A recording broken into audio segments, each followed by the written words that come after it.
आजच्या या अतिशय चांगल्या कार्यक्रमामध्ये मंचावर उपस्थित ज्यांच्या अथक प्रयत्नातून आजचा कार्यक्रम साकार झाला ते आमचे सहकारी आणि आमदार प्रसाद लाडजी। या ठिकाणी मंचावर उपस्थित आमदार गोपीचंद पडळकरजी, ज्यांनी अतिशय सकारात्मकतेने हा विषय मार्गी लावला, ते श्री विजय सिंघलजी। मंचावर उपस्थित संजय घाडीगावकरजी, भालचंद्र साळवीजी आणि उपस्थित सर्व बेस्टचे कर्मचारी भगिनी आणि बंधूंनो, ही खरोखर अतिशय आनंदाची गोष्ट आहे की खूप मोठा काळ प्रतीक्षा केल्यानंतर वर्षानुवर्ष कंत्राटी पद्धतीने काम करणाऱ्या आमच्या कर्मचाऱ्यांना आज बेस्ट उपक्रमाच्या अंतर्गत नियमित कर्मचारी म्हणून आपण ऑर्डर द्यायला सुरुवात केली आहे। 10 लोकांना ऑर्डर दिली आहे आणि 123 लोकांच्या ऑर्डर्स आज या ठिकाणी दिल्या जाणार आहे। याकरता सर्वप्रथम आपले आमदार प्रसाद लाडजी यांनी या संदर्भात खूप प्रयत्न केले। वर्षानुवर्षाची मागणी होती आणि आपले युनियनचे साळवीजी असतील, घाडीगावकरजी असतील आणि सगळे पदाधिकारी हे अनेक वर्षापासून प्रयत्न करत होते, पण त्याला ज्या क्षणी प्रसाद लाडांची साथ मिळाली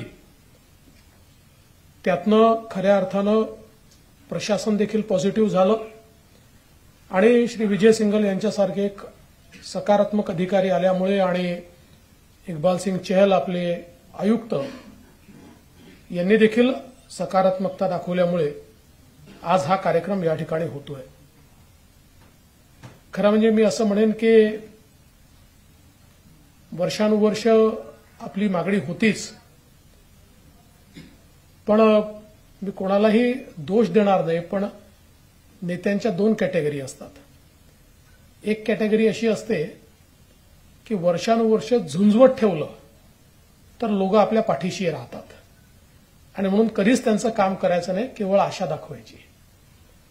आणि दुसरी कॅटेगरी असते लोकांच्या जीवनात परिवर्तन घडवून, त्यांची कामं करून, त्यांची मनं जिंकून त्यांना आपल्या पाठीशी ठेवायचं।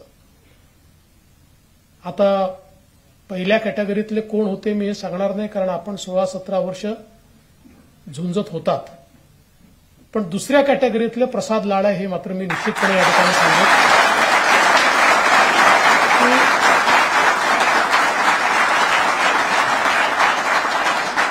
आपल्या युनियनच्या लोकांच्या या संघर्षाला कुठेतरी एक मुक्काम मिळाला पाहिजे या दृष्टीनं हा संपूर्ण कार्यक्रम या ठिकाणी घडला आणि मी प्रशासनाचं याकरता अभिनंदन करेन की साधारणपणे अशा प्रकारच्या विषयांवर प्रशासन पहिल्या दिवशीपासून नन्नाचा पाढा लावते, पण या ठिकाणी मात्र विजय सिंघल असतील किंवा चहल साहेब असतील यांनी हे समजून घेतलं की शेवटी लोकांचं आयुष्य निघून जातं आणि मग आयुष्याच्या एका टप्प्यावर आल्यानंतर इतकी वर्ष मी दिली आणि मला मिळालं काय तर काहीच नाही, ही जी अवस्था असते ही फार अडचणीची अवस्था असते आणि म्हणून ही सकारात्मकता देखील अत्यंत महत्वाची आहे। मला याची कल्पना आहे की हा पहिला टप्पा आहे, अजून जसे या ठिकाणी सांगण्यात आलं एकूण 700 जवळपास लोक आहेत, त्यातले 123 झाले आहेत। मी आत्ताच सिंघल साहेबांशी चर्चा करत होतो आणि 2-3 पर्यायांवर आम्ही चर्चा केली आहे। प्रसाद लाडांसोबत बसून आम्ही चर्चा करू आणि मी तुम्हाला आश्वस्त करतो की प्रसादजी, तुम्ही जशी अपेक्षा व्यक्त केली आहे त्याप्रमाणे 2-3 प्रकारचे मार्ग काढून जे उरलेले लोक आहेत त्यांनाही न्याय कसा देता येईल हा आपण निश्चितपणे प्रयत्न करू, त्यातला मार्ग काढू।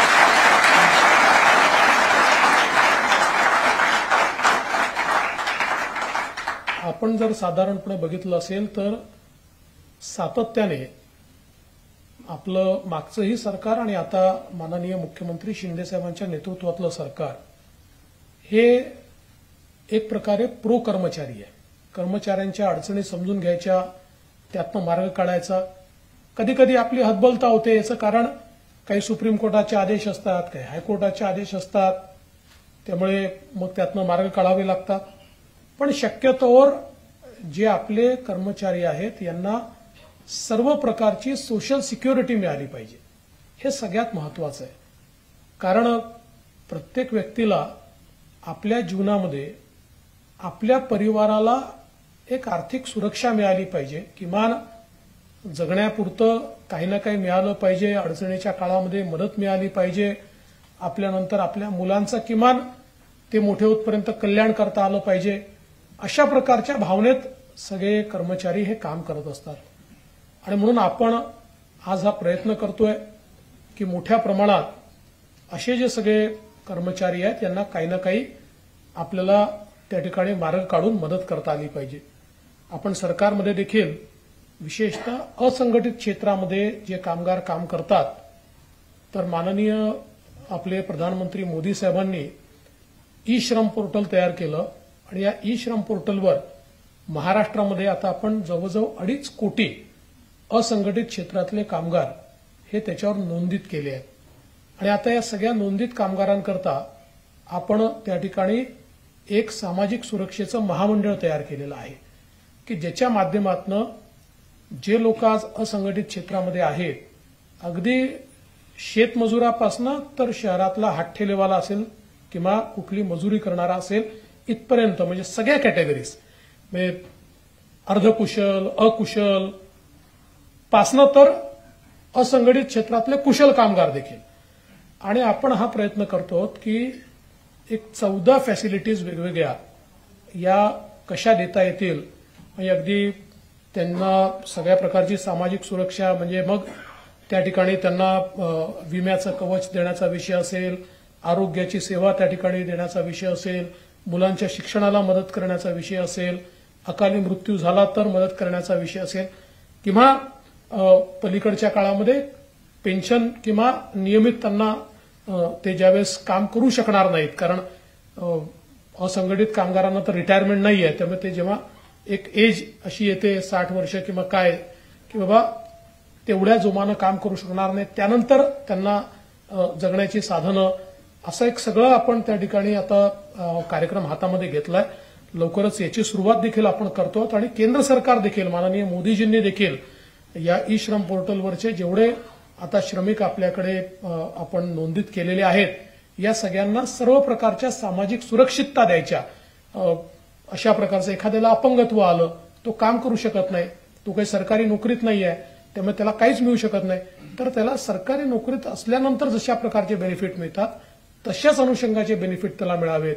अशा प्रकारचे अनेक उपक्रम हे आता हातामध्ये घेतलेले आहेत. आणि त्यासोबत आपला हा प्रयत्न आहे की मोठ्या प्रमाणात लोकांना आपल्याला कशा प्रकारे त्या ठिकाणी नियमित करता येईल, लोकांना आपल्याला सामावून घेता येईल. ज्या ज्या ठिकाणी कोर्टाच्या अडचणी नाहीत त्या त्या ठिकाणी आपण लोकांना सामावून घेण्याचा प्रयत्न देखील मोठ्या प्रमाणात करतोय. त्यामुळे मी आपल्याला या निमित्ताने एवढंच सांगतो की राज्यातलं जे सरकार आहे हे पूर्णपणे आपल्या बाजूनी आहे, पूर्णपणे सकारात्मक आहे. आणि अशा प्रकारचे जे काही मुद्दे प्रसाद लाडजी आणि युनियनचे लोक आमच्याकडे घेऊन येतात त्याच्यावर मार्ग काढायचा प्रयत्न आम्ही करतो. आणि मला विश्वास आहे की आज या सगळ्या कामांमध्ये स्वतः आमदार प्रसाद लाड हे सातत्याने प्रयत्न करतायत. मी त्यांनाही आश्वस्त करतो की त्यांनी अनेक विषयांची चर्चा माझ्याशी केली आहे, आम्ही प्रयत्न करतोय, सरकार सकारात्मकतेनं तुमच्या बाजूने उभं राहील हे मी प्रसादजी तुम्हाला या निमित्ताने सांगतो. आणि आपण प्रयत्न करूया की आता उरलेले जे लोक आहेत त्यांच्याही जीवनामध्ये कुठेतरी एक नवीन पहाट यावी याकरता पुढच्या काळामध्ये आपण प्रयत्न करू. मी खरं म्हणजे प्रसादजींना असं सांगितलं होतं की थोडा मला उशीर होतोय, त्याच्यामुळे मध्यंतरीच्या काळात तुम्ही हा कार्यक्रम करा, पण त्यांनी सांगितलं की नाही, आम्ही ठरवलंय की तुम्ही आल्यानंतरच हा कार्यक्रम मी करीन, त्यामुळे तुम्ही पुण्य काम करण्याचं मला या ठिकाणी संधी दिली त्याबद्दल तुमचे आभार मानतो आणि माझं बोलणं संपवतो. धन्यवाद. जय हिंद, जय महाराष्ट्र.